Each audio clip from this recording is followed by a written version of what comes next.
Namaskara to all of you and welcome to our next session on the yogic life.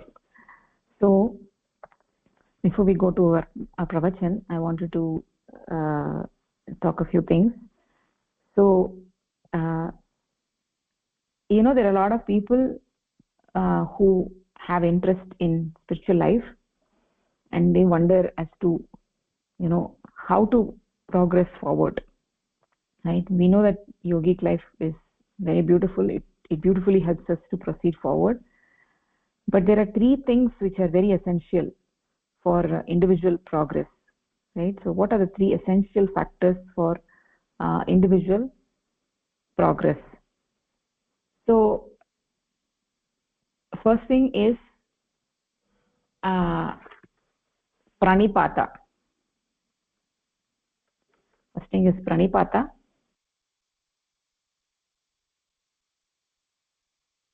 First thing is pranipata, and then the second thing is pariprashna, and then third thing is seva. So these three things are very essential for individual progress spiritually.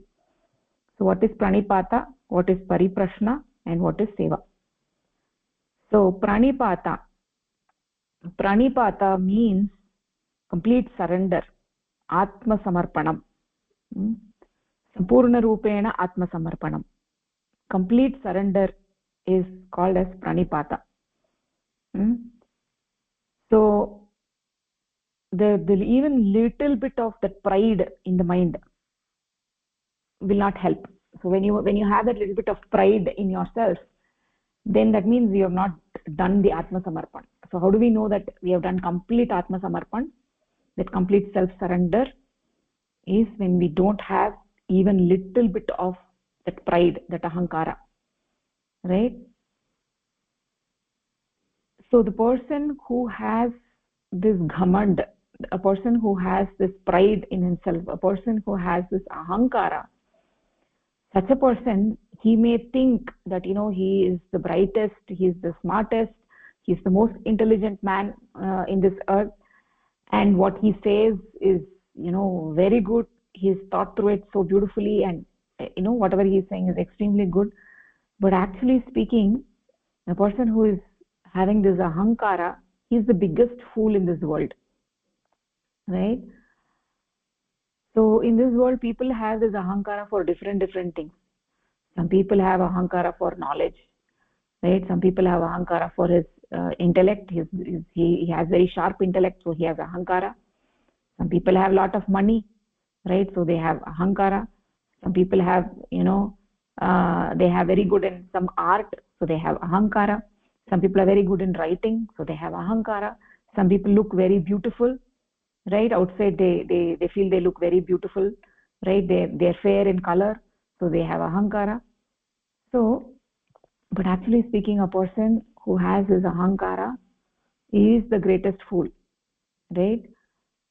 So you got this buddhi, you got whatever that thing, you got this only after you came into this world. When you came into this world, you didn't have all of those things, right? When you came into this world, you didn't have any of it.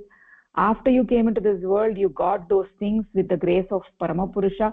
And when you leave this earth, the last day when you actually leave your body, when you die, you're not going to take any of it, right? You're not going to take that buddhi, you're not going to take that jnanam, you're not going to take that wealth, you're not going to take that whatever writings that you did, none of it you're going to take, right?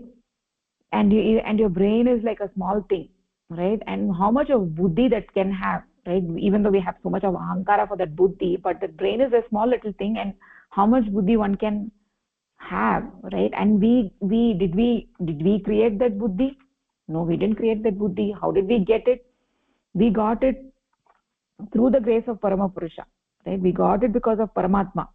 Because of him we got that buddhi, and because of that we are doing the work in the world, and we want to claim ourselves to say I am the most intelligent, I am buddhiman, aham buddhiman, we want to say, right? So but there are a lot of people who don't say that I am buddhiman. They don't tell to the world that I'm buddhiman, but in the deep in their mind they think I'm buddhiman. So there are two categories of people here. Some people, they have lot of ahankara, and they always tell to the outside world, oh, I'm the most intelligent, I'm the most smartest, everything is below me. That is what some people would like to tell. I have done this, I have done that, in my job I have done this, in my this one I have done that. They would like to tell a lot, and they want to demonstrate that they are the most intelligent. And then there are other people who deep in their heart they think I'm the smartest, right?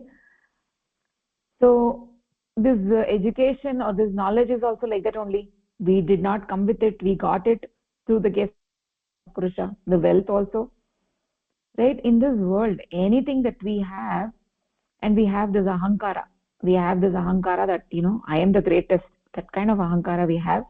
So such a kind of person is actually a buddhi vihinaha. Buddhi vihinaha is actually doesn't have any buddhi. A person who claims himself to be very intelligent is actually buddhi vihinaha, right? Like him, there is no other buddhu in this world. There is no other buddhu in this world like him, who claims himself to be the richest, who claims himself to be the most intelligent, who claims himself to be the the greatest writer, or whatever that he claims himself to be, right? So, but all these things are not yours, right? You did not create these things, you got these things from Parama Purusha. You are not the owner.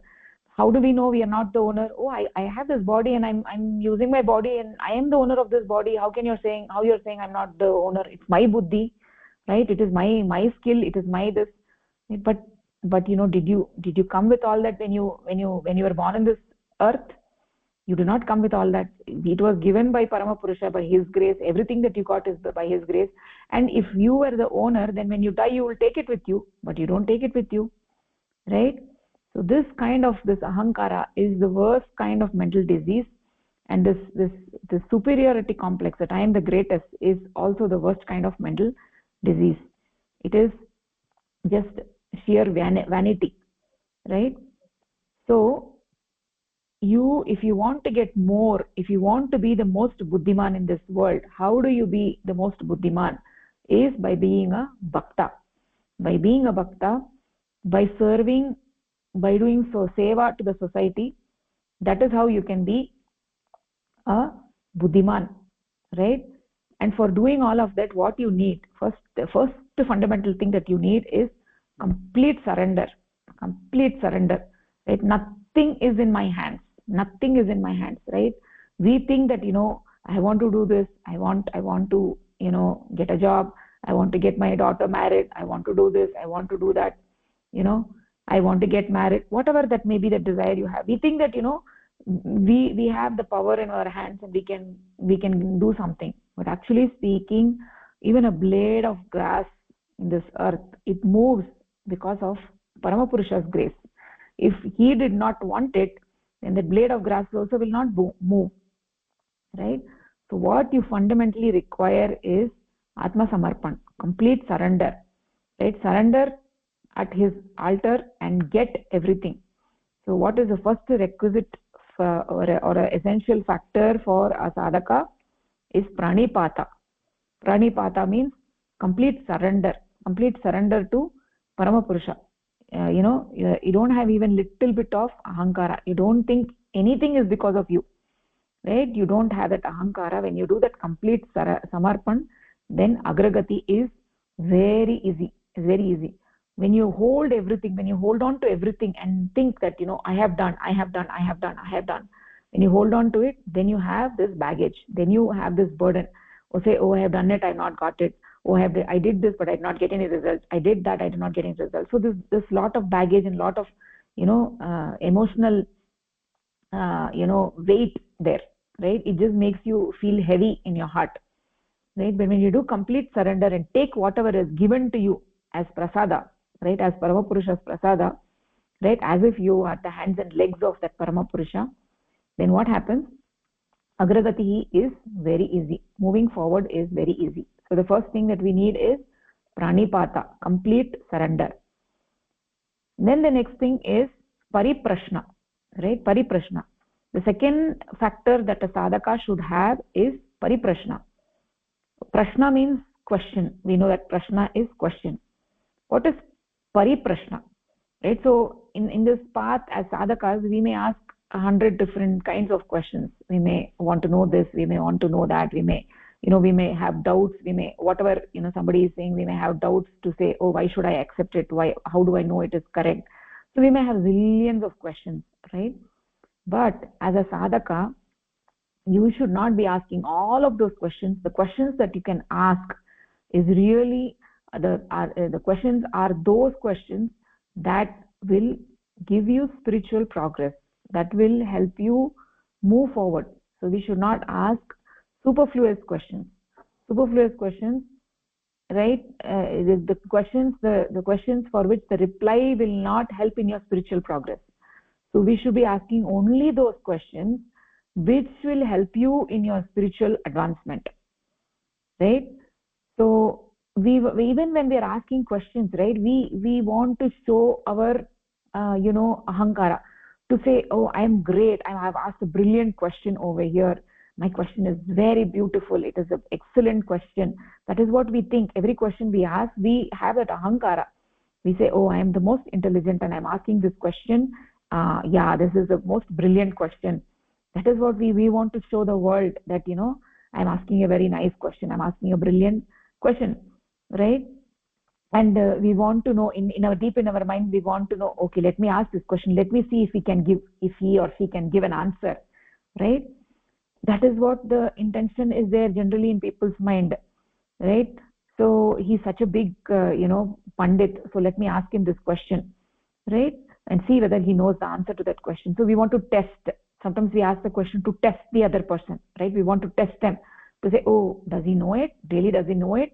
Or he's just, I know the answer to this question. Sometimes we may know the answer to the question, but still we want to ask it, say, okay, I want to see if he knows it or not. I want to test him, right? So we have different kinds of people in this world who ask these different kinds of questions, but deep in their heart, they don't have the desire for knowing, right? They don't have the desire for knowing. They just want to show off. They want to show off. Sometimes they want to show off that, oh, I'm a great pandit, I know a lot, and see, my question is so brilliant. Like if there is a conference going on, somebody would like to ask a question and show that, I'm a brilliant person. The question that I've asked is extraordinary, right? But a sadhaka who is really interested in adhyatmika, progress, spiritual progress, he will not ask any question. He will ask only a pariprashna, right? What is a pariprashna? Pariprashna is a question which is relevant for your spiritual progress. The answer is the answer from which you will benefit, from which you will be able to implement something in your life, right? And there must not be any other question. You should not ask any other question. You should ask only those questions which are helpful for your spiritual advancement. So essentially what it means is that every time you want to ask a question, you have to ask yourself, before asking the question, is this question relevant? Is this question the response to which will help me in further progress, right? When you ask superfluous questions for which you already know the answer, or for which the answer to the question is not relevant for your spiritual advancement, then what you're doing is essentially you're trying to demonstrate your ahankara. You're essentially trying to demonstrate that you're the most intelligent, and in that process you're wasting your time, and you're wasting the time of the person who is teaching you. So you're wasting your time and you're wasting the time of the person who is teaching you. So it is a complete waste of time, and a sadhaka should not waste any time. Sadhaka should not waste any time unnecessarily in doing things which are useless, which have no value, right? Which are not essential, which are not helpful in spiritual progress. So over here, the second factor that is required for a sadhaka to progress further is pariprashna. First one was pranipata, complete surrender at the altar of Paramapurusha. Second is pariprashna, asking only those questions which help in spiritual progress. And the third factor is seva. So in this world, there are two types of transactions. So one transaction is, we give money and we get something in return, right? So we want to buy something, we give money and we get something in return. So that is not seva. So if a company is, doing something, people say that service companies, they say service companies, they're in the business of service. We've been serving the customers for 20 years, we've been serving the customers for 30 years, right? So that is not service. That is not service. They are giving you something and they're getting something in return, right? They're providing you a particular kind of service, the so-called service, and they're getting something in return. They're getting money. So that is mutual. That is business. That is not seva. So what is seva? When you give something and get something in return, that is not seva. So even when you think in your mind, right, even though you've not got physically something, but you think in your mind, I want to get something from this, right? I'm doing this and I hope get something in return. So then it is not seva.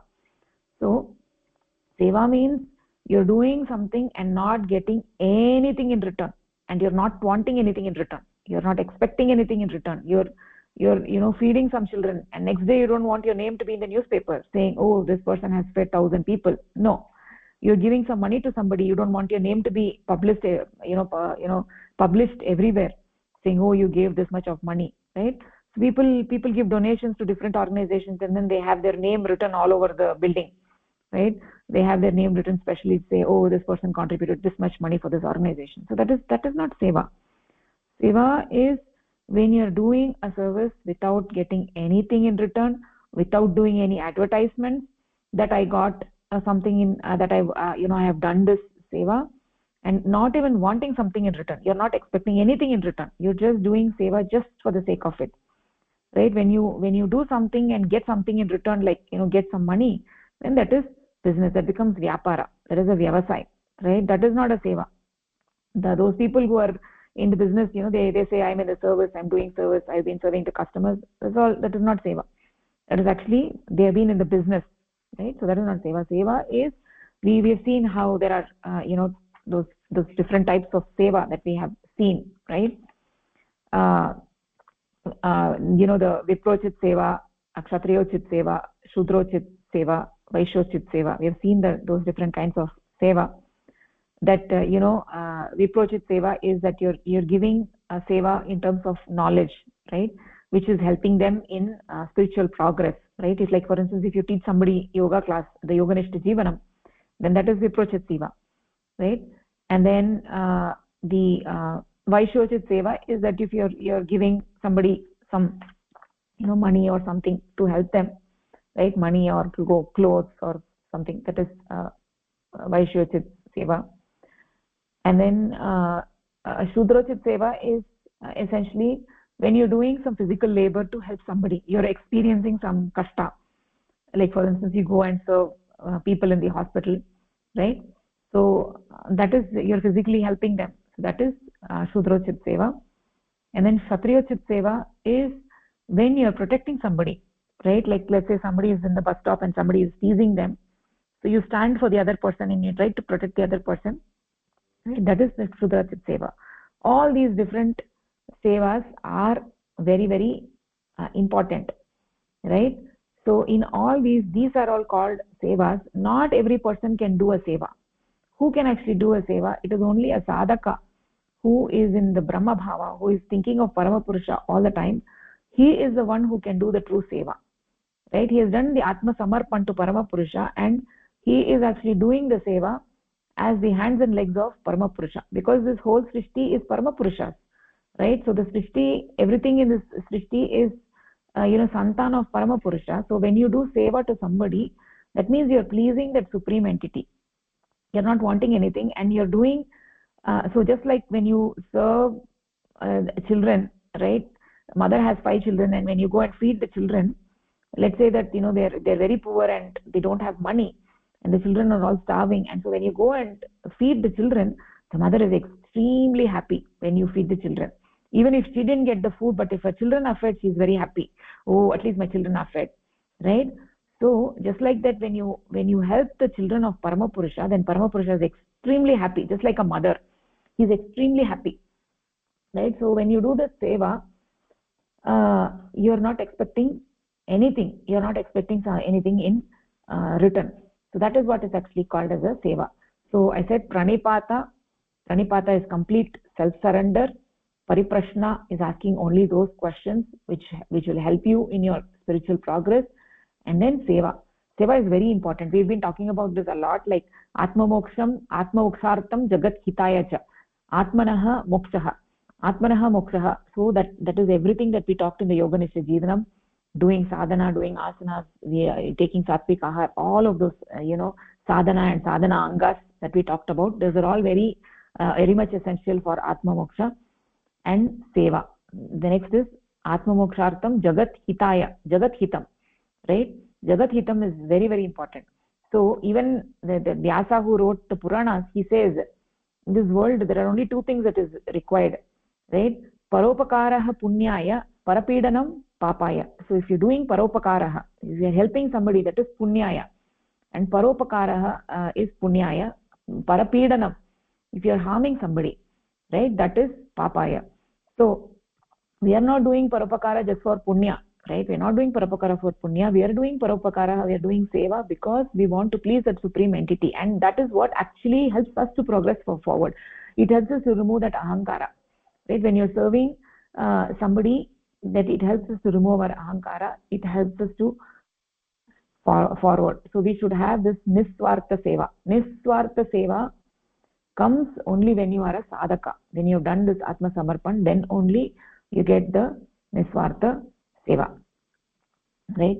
So that is what these are the three things which are very, very essential for a sadhaka's spiritual progress.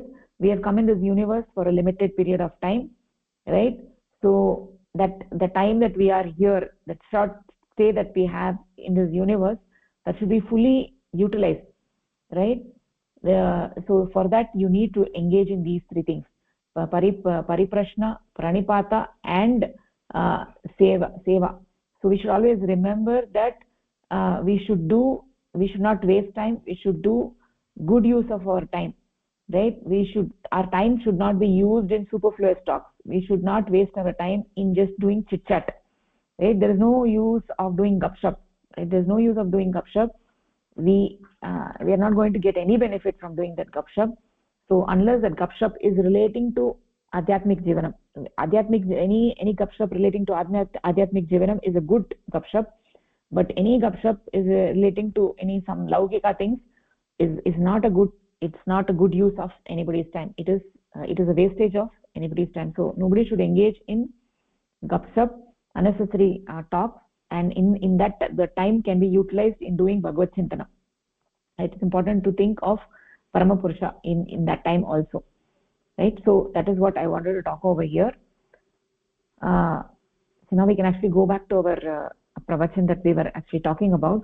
So we were actually talking about what is my relationship with this universe and the cosmic entity, right? So we said that we have the Nirguna Brahma where Paramapurusha is not under the influence of Prakriti, and in the Saguna Avastha this Purusha is under the influence of Prakriti, and that is how the Srishti happens. When the Srishti happens, first the cosmic mind, Bhuma Man, is created. It has the three components: Mahatattva, Aham Tattva, and Chitta. Mahatattva is the I feeling, which comes as a result of the Sattva Guna of Prakriti, impact of Sattva Guna of Prakriti on Purusha. So the feeling of I exists, and when the Mahatattva is influenced by the Rajoguna, then we get the Aham Tattva. And when the Aham Tattva, that Aham Tattva is the doer I, right? I do. That is the doer I that does the actions. And when the Tamoguna influences the Aham Tattva, then we get this Chitta. Chitta is the movie screen of the mind that actually is the done I. So that actually executes the action, right? The Chitta takes the shape of the object that we are wanting to know, right? And then that is how the Aham Tattva sees that object, or smells that object, or tastes that object, or hears that object, right? So that is how this mind actually works. And behind this mind there is this witnessing entity, the Sakshi Satta, which is the Jivatma, right? The unit consciousness. So the unit consciousness is a separate entity from the mind, right? Because we say my mind, right? So who is the person who is claiming that ownership of that mind? Is that Jivatma. So we also saw that any action that is being done and there is a result for that action, and who has to take the ownership of that action, it is not the Jivatma. Jivatma is merely a Sakshi Satta. It does not do anything. It is actually the mind. It is the Mahatattva, Mahantattvam, and Chitta, the collectively the mind, which is responsible for the different actions that we do, and that is the mind that has to bear the consequences of all the action. So the Jivatma is only a witnessing entity, is just a spectator, and it doesn't experience any results, nor it does experience, or nor it actually works. It's neither the Karta nor the Bhokta, right? This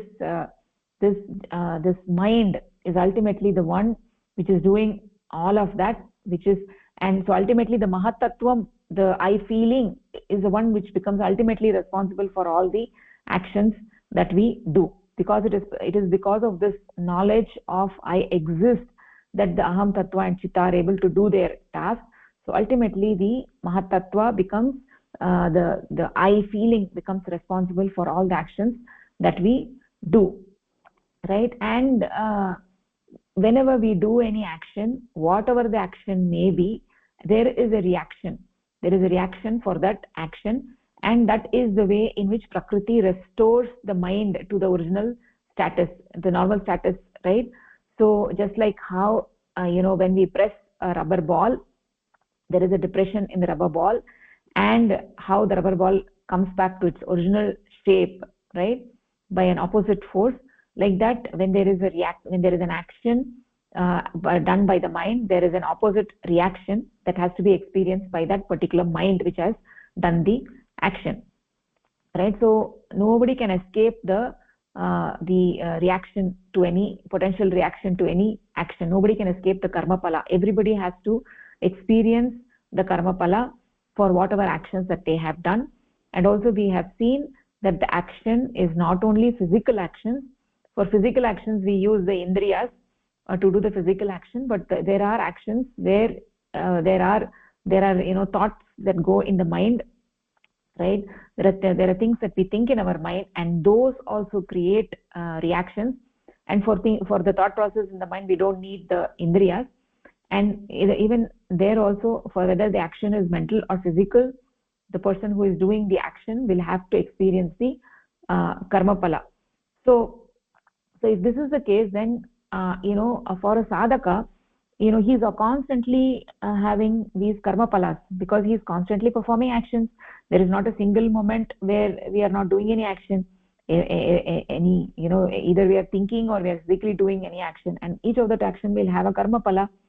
So how are we going to get liberated from this universe, right? If you're always going to have karma pala and we're always going to take rebirth, if there are karma pala which are not experienced in this life, then it will have to be experienced in the future life. So we'll have to take rebirth. If that is the case, then how are we going to get liberated? Is liberation even possible? Because we're always going to do karma, we're always going to have karma pala. So then how is the sadhaka going to get liberated?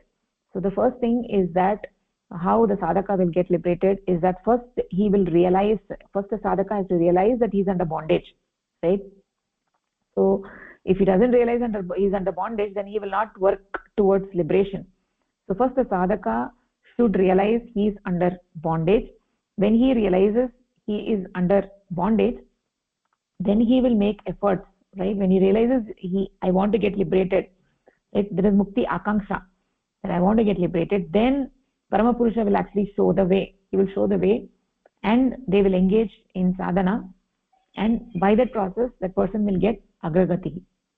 And also we said that when a person actually it is only the human beings which have the karma pala. They are the ones who experience the reaction to an action. Other beings they just operate according to the laws of prakriti. So they do not create any karma pala. They don't create any reaction to their actions. But whatever karma pala they have incurred during their life as a human being, that karma pala could be expended as as they take life as animal or plant or any other jiva, right? So, but other than human beings, only the human beings have a fully reflected consciousness, and therefore they are the only ones who will have the karma pala. They are the ones who will have a reaction, a potential reaction to those actions, and they have to incur the karma pala. And all the karma pala, the karma pala, whether it is for a good action or a bad action, right? They will have to incur that. And so for that, if all those karma palas are not expended in this life, then they're not experience the reaction for all their actions, then they'll have to take rebirth. So they will have to experience the karma pala in the next life or the life after, right? And Prakriti decides when a person will experience the karma pala, right? So that is what we have seen. And then when actually a person dies, when a person leaves the physical body, what happens, right? So this jivatma has taken shelter in the physical body, and when a person dies, the body dies, right? But the mind and the jivatma doesn't die. When a person dies, the prana leaves the body, and the jivatma and the mind also leaves the body.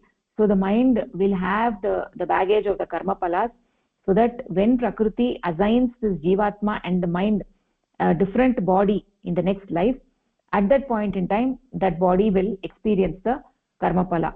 So the jivatma and the mind does not die is an important thing that we have to remember.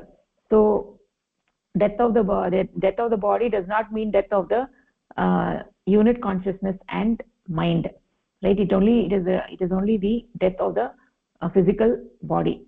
So the unit consciousness, the jivatma will continue its journey. It will continue its journey unless it gets the next birth, right? And also we saw that how come, why can't we have just one body for millions of years until we get liberation? So we said that is not possible. It is according to the laws of Prakriti that a body will decay, and the jivatma and mind, if it has not gotten liberation, then it will get a new body, right? Because within a body there are so many different cells operating, which are in the different stages of evolution, right?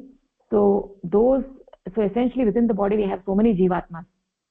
So each cell that we have in our body has a jivatma, right? It also has a mind.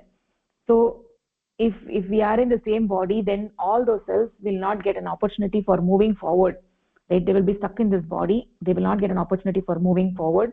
So this is the way that Prakriti and Purusha, they want this evolution to progress, right? They want the Srishti Chakra to go from subtle to the crude, and from the crude to the subtle. We want every jivatma that is there in this universe to go from the subtle to from the crude to the subtle, right? So if all the cells are stuck in the individual human beings, then there will not be an opportunity for those cells to move forward in the process of evolution, so that eventually they get more an advanced body and mind, and therefore they can, at that point in time, they can think about sadhana, and they can think about merging with Paramapurusha. So therefore it is not possible to have just a single body, and that is the design of Prakriti. So that is the pattern of creation, and that is the law of Prakriti, and that is how death is inevitable, right? Everybody will have to give up this physical body. Nobody can say that I want to live in this world forever. Nobody can live in this world forever, even though people think that they're going to live in this world forever, even though that is what their thinking is. But we know deep in our heart that death is inevitable. Nobody can avoid death. And so when you die, the mind and the jivatma leaves the body. So the mind will still have the feeling of I. It will still have the Mahat Tattva, and it will have the baggage. It will have the baggage of the karma pala, right? So it will just be hanging until Prakriti assigns that mind and jivatma another body, right? If they have not gotten mukti, if they've gotten mukti, then the mind is gone, right? And then the jivatma merges with Paramapurusha, right? At the time of death, a person who has gotten mukti or moksha, for that person what happens at the time of the death, the mind is if person has gotten mukti, then the mind then the individual mind, the unit mind, merges with the cosmic mind, right, merges with the cosmic mind, and then the jivatma merges with the supreme, with the parama purusha, right. So that is mukti.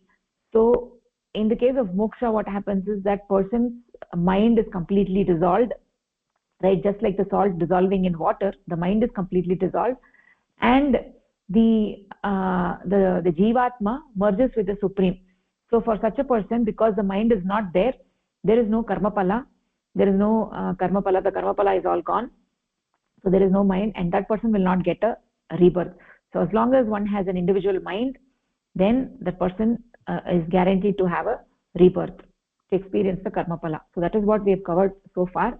Now we'll actually continue forward.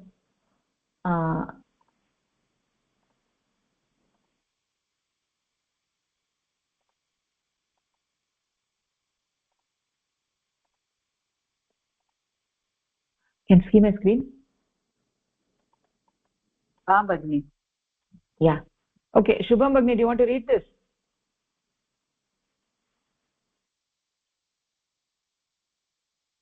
Yes, yes, Bhagini.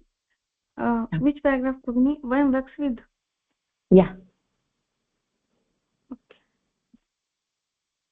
One works with one's mind and experiences the reactions karma phala also with the mind. It is mind which converts mental action into physical activity with the help of the 10 organs, indriyas, and it is mind alone which experiences the reactions karma phalas as pleasure or pain. Death signifies death of the physical body, while mind merely quiets the body. The mind which performs all actions and quits the body. Mind merely quits the body, leaves the body. Quits the body. The mind which performs all actions and bears their consequences survives to experience the reactions of the actions performed up to the very moment of death. The question about the entity that should experience the consequences of actions thus does not arise. Mind is the entity which acts and that doesn't die, hence it alone will have to experience the reactions or karma phala.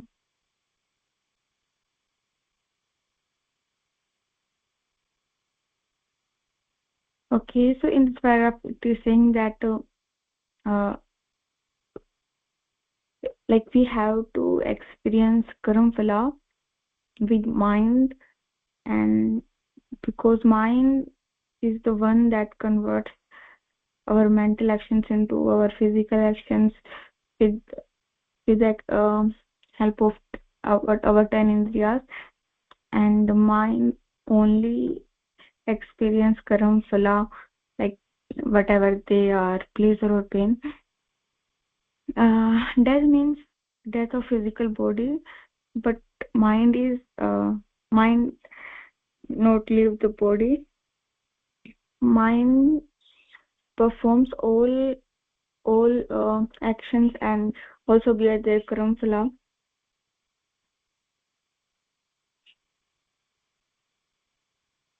और तब तक okay, and mind survive till like uh, till the time it experiences all the karma phala. And the question about entity that should experience or the consequences of actions this doesn't arise. Mind is the entity which acts and doesn't die, and it have to experience all the karma phala. So like after dying, our physical body, mind remains there and experiences all the karma phala, and then it also die. This Bhagini hai na? No, mind does not die. It does not die. Mind does not die. But it is away from the physical body, na Bhagini, where it's already present. Like after dying. Sorry. Like first after mind dying, what is the question? first, like before dying, the mind is present in physical body, but after dying, the mind is away now from physical body. So I mean to that. Yeah, The so what mind happens is doesn't the die. mind leaves the body. Yes, after experiencing all the karma phala. Not experiencing all the karma phala. So let's say there is a person who has done a lot of actions and he has karma phalas which he has not experienced in this life, right? The papa and punya he's not experienced in this life, and then what happens is that the mind is still there, and when he dies the mind goes away. The mind leaves the body, and also the jivatma, the unit consciousness, it also leaves the body, right?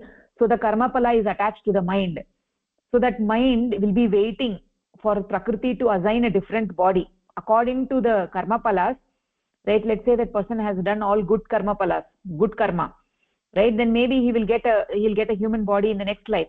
So until he gets the human body, the mind and the jivatma will be waiting for the new body to be assigned. When prakriti assigns this jivatma and mind a new body, and then this jivatma and mind will get attached to a new body as a human body, and in that human body it will experience the karma phala, the papa and punya that mind did in the previous life, right? Okay. But Okay. yeah, but if let's say that there is a sadhaka, right, who is an advanced sadhaka and who has burnt all his karma palas, who has burnt all his samskaras, so then for such a person what happens when he dies at the time of death, right? His mind is completely dissolved in Paramapurusha. He doesn't have any individuality, he doesn't have mind, right? Because he doesn't have ahankara, he doesn't have anything. He has by sadhana he has burnt all his samskaras, and his mind is completely, now at the time of death it is completely dissolved, right? Dissolved in Paramapurusha. Then what happens is that for such a sadhaka the mind doesn't exist. So for such a sadhaka, when he dies the mind does not leave, because there is no mind, it does not leave. And at that point in time the jivatma merges with Paramatma. That is for a sadhaka, for an advanced sadhaka. But for other rest of the people, for majority of the people, what happens is when somebody dies the mind leaves the body, and all the samskaras, the papa punya, that for actions that we have done in this life and prior life, everything that is not expended, that has not been spent, that has not been used or experienced, those all get attached to the mind, and the mind leaves along with the jivatma from the body, and it is waiting to be assigned to a new body. Understood, Bhagini? Yes, Bhagini. You have any other questions? Looks like you have some questions. No, Bhagini. Okay, it's all clear. Okay, tell me what you understood. Like when someone dies, his physical body dies, and then mind quits the body instantly after dying, and with all karma phalas attached to it. And if the person is like big sadhaka, then it merges with God, and if not, then the karma phala also he carry with his next birth. Correct. So if it is a sadhaka, then the mind dissolves. The mind doesn't leave the body, then mind is not there, it dissolves. But if he is not a sadhaka, then right, then the mind leaves the body and it takes shelter in a new body. Okay. Yes. So we'll go to the next thing. So that is what over here. So just to quickly summarize what Bhagini said. So mind is actually the doer of all the actions, right? Whether it is a physical or mental action, the mind is the one that does the action, and the body is executing the orders as given by the mind, right? So if the body does something, then if the body does something but the mind is not there, is not conscious to give the order for that body, then there is no reaction to that. There is reaction only to an action when it is knowingly done by the mind, right? So the mind is the doer of the action, and so being the doer of the action, it is it has to reap the fruits of those actions. So this is an inevitable law of physics that is executed and implemented by Prakriti, and nobody can escape this rule. So at the time of death, the mind merely quits the body and is not dying, and has all the unexpressed reactions within it, and those reactions are remaining within the mind, and those reactions must be expressed, and so those reactions will not cease at the time of death. Right, so we're going to see how this is all going to work in the following paragraph, but the key concept is, at the time of death, all the karma palas, the unexpressed reactions to the previous actions are still with the mind, and those will have to be experienced later on when that mind gets a new body. Okay, so can we go to the next paragraph here? Pushpalata Bhagini. हाँ भगिनी, you have to move it. After that, mind quits the body, and also no, mind is subtle. Oh, sorry. Mind is subtle, and it has to take the help of some crude base, adhara, to be able to perform actions. The crude base, adhara, is the brain of the human body, and it is with the help of this base, adhara, that our mind is able to work. Mind and brain are so closely connected that one cannot work without the other. The brain without the mind ceases to function, and similarly, if the mind's base, the brain, is not in proper order, the mind will not be able to work. A dead person's body has a brain, but it does not function because it is dead and there is no mind in it.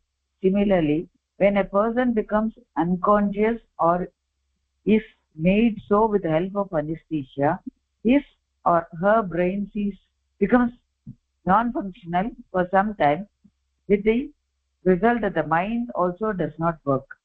As its physical base, the brain is not fit to function. The unconscious state is not the state of death, and so neither unit consciousness nor mind leaves the body. Although in this state mind remains within the body, it does not work due to the brain not being in proper order, and one finds oneself unable to make anything. It is therefore necessary for mind to take shelter in the brain as its physical base, to be able to function and even to experience the reactions, karma pala, of its actions. So now the mind is subtle, and it has to take some adhara or some crude base to be able to perform actions. So this crude base, the adhara, is the brain of the human body. So now the mind will be working from the brain. Now this brain should be conscious for the mind to work. Now when the person dies, the brain becomes unfit to work, and so the mind, along with the unit consciousness, leaves the body.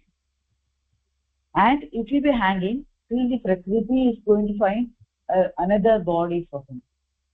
Similarly, along with this, mind leaves the body along with its action to experience the karma pala of the actions, but to experience this, it has to get another body and it has to wait.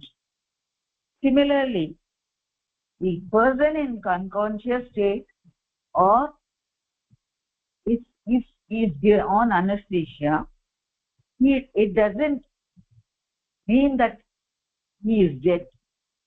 Mind will be residing in the body itself, but the brain ceases to function, and so the mind also does not perform any action, and it is able to perform action once it comes to the normal state. Now, if the person from the unconscious state dies, the mind should wait for another body and brain. Otherwise, the mind will be performing its actions once it is retrieved, and it continues to do the actions till its death. And after death, the mind with its action should take another body to experience or its reactions. That is what is said in this paragraph.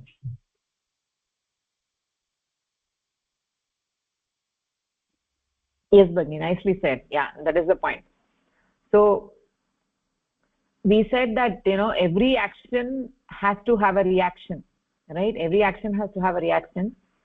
And so long as there are reactions which are not yet experienced, then that forces the ongoing existence of the mind, right?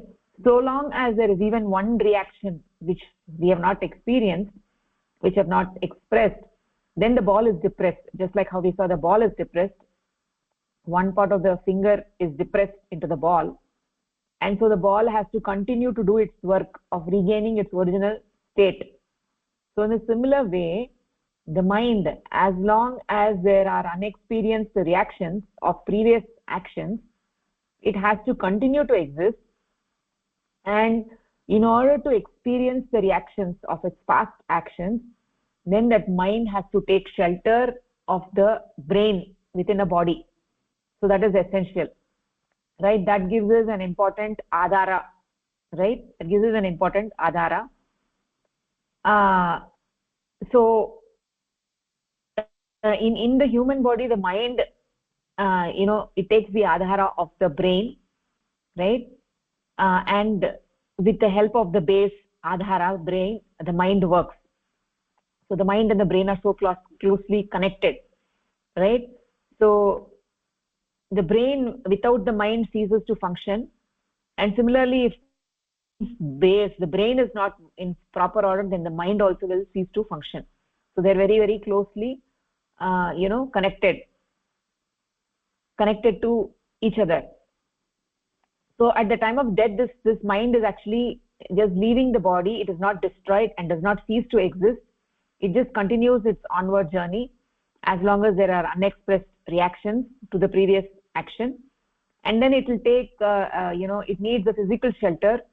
So right, that physical shelter that the mind had, is not there now anymore when the body dies, right? There's a physical death of the body, so the mind is actually waiting, right? It needs to have a physical existence in order to experience the karma phala of the past action. So the mind will actually be waiting, right? It will be waiting to get a new body. And the relationship between the brain and the mind is also expressed over here, right? So one cannot function without the other.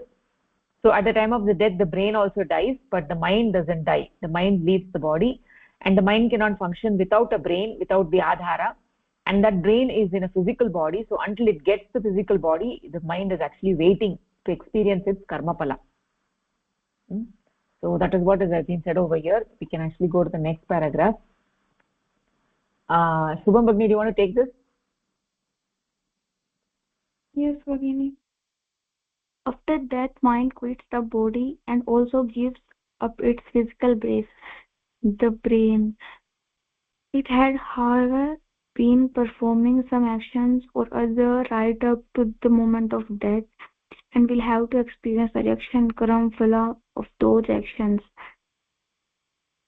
In fact, it is in order to experience these reactions, and because of its inability to experience this reaction without the brain, that the mind has to take shelter in a new of body in a subsequent birth. Mind comes into being as a result of the qualifying influence of Prakriti over unit consciousness. And since unit consciousness and its principle Prakriti are inseparable, the unit consciousness also takes shelter in a new body along the mind. In other words, mind and unit consciousness are both reborn. They have to take another birth to complete the experience of reactions to the action of a previous life. Thus, it is seen that one is born, one has to face death, and that rebirth after death is also inescapable. This will continue to alternate as long as the journey of unit consciousness from crew to shuttle does not end. Unit consciousness may have to continue this journey for an infinite period. It will have to keep on taking shelter in new body, also discarding the old ones. In this paragraph, it is saying that mind, like mind has a physical base brain, and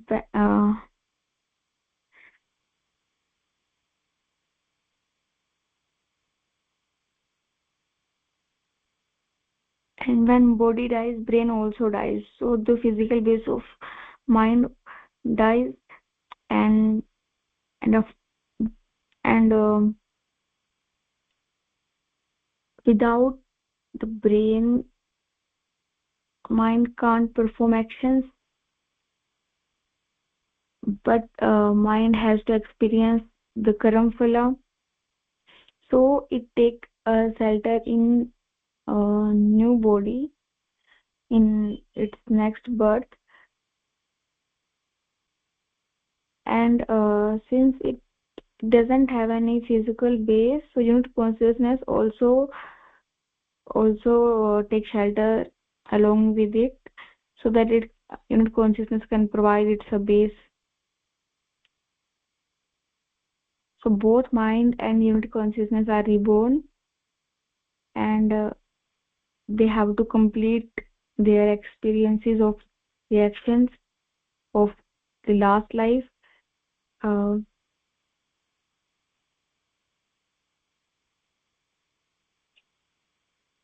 so the once one is born,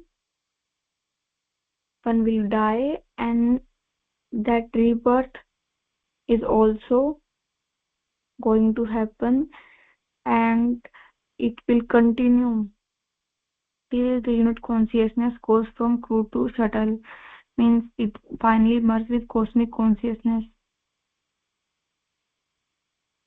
And unit consciousness may have to continue the journey for very long infinite period, or it will have to keep taking birth in new bodies after the old ones. So basically both mind and unit consciousness take shelter in the next body, and the cycle continues. So Bhagini, according to this paragraph, both mind and unit consciousness are different, right? Yes, unit consciousness is jivatma and mind is mind. Mind is having three components that we talked about. Okay. Can Okay, you? Bhagini. Yeah, unit consciousness means the jivatma, that is a witnessing entity, right? So each and every one of us, we have the mind and we also have the jivatma, right, which is the witnessing entity. It doesn't do anything, it is just witnessing, and it is because of the presence of that jivatma that the mind is able to do the different things, right? So they are two separate things, they are not one and the same.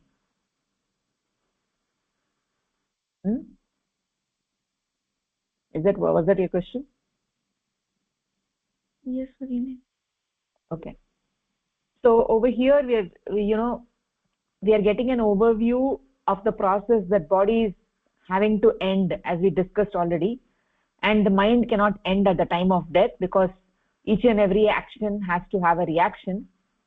So mind is a setting in which that reaction occurs, right? So the sanskaras, the unexperienced reactions to the previous actions, are experienced only in the mind, and they cannot be experienced by anything else, right? They cannot be experienced by just the body, right? We need to have the mind, because the samskaras are in the mind, and So the body is not the doer of actions. The doer of actions is the mind. So the mind is the entity that has to experience the reaction of the action that was done, right? So due to that, it has to take birth, and because without a brain, without the adhara, without the base, without the shelter, it cannot experience the reactions of those past actions. So the mind will take shelter in a physical body, in a new body, and the mind is always linked with the jivatma, which is the witnessing entity of the mind. And so this process continues. So as long as there are unexperienced reactions to the past actions, then the mind and the jivatma will go on taking new births and new births and new bodies according to the samskaras. And ultimately at the time of death, where there are no residual actions. So if, let's say, there is a sadhaka who doesn't have these karma phalas at the time of death, right, that have not yet been experienced, then the unit mind becomes one with the cosmic mind or with the cosmic consciousness, right? So we talked about the mukti and moksha, right? Here it is saying infinite period. So it is not an infinite period, right? The unit consciousness, ultimately it can be quite a long time, no doubt, but ultimately every jivatma will have an opportunity to merge back into the cosmic, right? For some it is quite a zigzag path. It goes up and down, right? They keep getting reborn in various forms as mosquitoes, elephant, tree, or a stone if need be, right? But ultimately after getting this human form, then one gets this opportunity of going forward, right? Okay, so we will just take this small paragraph, Pushpalata Bhagini, and then end the session.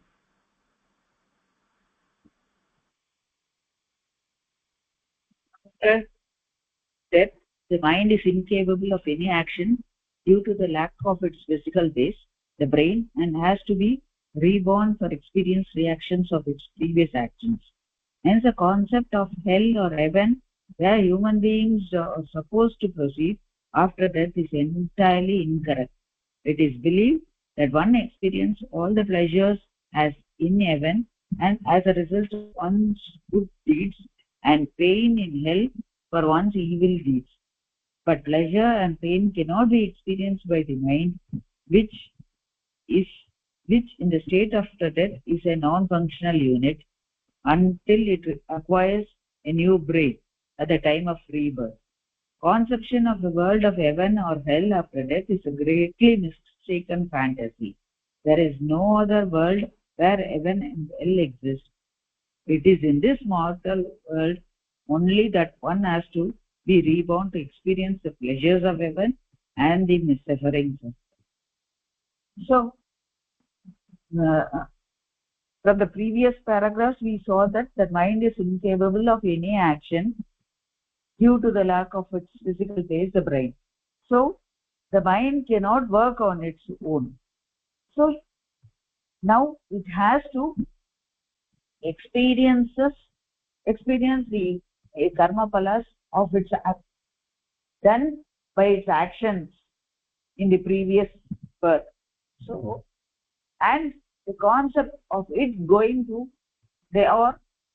going to hell or heaven after the death is only a fantasy. It can be seen from this, because the mind cannot work without a body, and so it has to take a rebirth, get a body, and then experiences the pleasure of heaven after doing its good deeds in the previous birth, or experiences the evil of the pain of the hell by doing evil deeds in the previous birth. And so this paragraph entirely says that the concept of heaven or hell as a different world in a different world is only a fantasy, and that heaven, the pleasure of heaven or hell, is experienced with another body in the same place in this world itself, with the jivatma and the mind, which is settled in one adhar, the brain. This paragraph says. So the concept of heaven or hell is only a fantasy, and it is not an it doesn't exist anywhere. Yes, Bharani, nicely said. Yeah, that is the idea over here. So, even though people say that according to your karma pala, one goes to heaven and hell, but it's actually not true. Heaven and hell are actually mental states, right? So if your mind is in a good state, then that is heaven, and if your mind is in a a degraded state, that is hell. So it is not like the mind goes to some physical location in heaven or hell. The mind leaves the body and it is just waiting for the mind to get a new physical shelter, right? So therefore this concept of heaven and hell that is there in almost all the religions is actually a mistaken fantasy, as we can clearly see that the mind is not going anywhere. It is not capable of doing any action when it doesn't have a physical base. So when the mind leaves the physical body, then it is not having a physical adhara. Without the physical adhara, it cannot do any action. And if that is the case, then where is the concept of going to hell or heaven, or so those are all just concocted things, just to I don't know, just to maybe scare people. But actually speaking, the mind does have the papa and punya, but it cannot do anything. It will just be waiting for getting a new body to experience the karma pala. And if one person has done a lot of punya, then he will experience good karma pala, and then his mind is we can say that his mind is in a good state. And if he's done a lot of papa, he's going to experience a lot of mental agitations, and then we can say that his mind is in a hell state. So this heaven and hell is not a physical location. It is not like above the sky there is a location where it is heaven and hell. Like they say that the heaven is above the sky and hell is below the earth. It is not like that. It's not a physical location, is what we can understand. Okay, so here we will actually conclude the session unless you have any other questions. Okay, then thank you very much. We'll see you in the next class. Dhanyavadah. Namaskar. Namaskar, Bhagini. Dhanyavad, Bhagini. Dhanyavadah. Namaskar. Namaskar. No questions, because it is coming very sequentially, very beautifully. So Yeah. whatever questions are getting in the mind also, it is slowly getting answered. Good. Very good. Okay. Okay, Bhagini. So, Dhanyavadah. Yeah. You're saying something? No. That's what. Dhanyavadah. For that only, I just wanted to tell that we don't Thank have you. different questions. Okay, good. Thank you so much. Okay, namaskar. Dhanyavadah.